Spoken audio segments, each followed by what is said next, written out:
జీవితం అంటే మనం అనుకున్నట్లు ఉండదు. మనం ఊహించినట్లు సాగదు. రాసి పెట్టుందే జరుగుతుంది.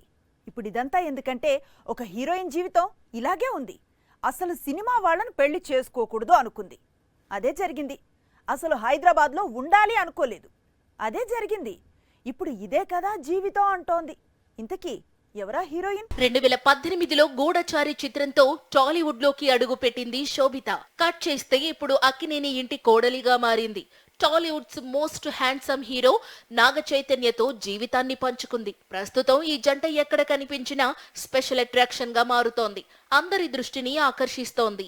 ఓ మ్యాగజైన్ కు వీరిద్దరూ ఇంటర్వ్యూ ఇచ్చారు. అందులో తమ లవ్ స్టోరీ రివీల్ చేశారు. అయితే ఈ ప్రేమ కథలో శోభిత ఒక ఆసక్తికర విషయం చెప్పుకొచ్చింది. ఇండస్ట్రీకి వచ్చిన కొత్తలో అసలు పరిశ్రమతో సంబంధం ఉన్న వ్యక్తితో ప్రేమలో పడకూడదని, పెళ్లి చేసుకోకూడదని అనుకుందట. అలాగే ముంబైలో సెటిల్ కావాలి అనుకుందట. కట్ చేస్తే సినీ పరిశ్రమలో స్టార్ గా ఎదిగిన నాగ చైతన్యను పెళ్లాడింది. హైదరాబాద్ లో సెటిల్ అయింది. కలిసి సినిమాలు చేయలేదు. ఈవెంట్స్ లో కూడా ఎదురుపడింది లేదు. మరి ఎప్పుడు కలిశారు అంటే అందుకు కారణం ఇన్స్టాగ్రామ్ అని చెప్పుకొచ్చింది శోభిత.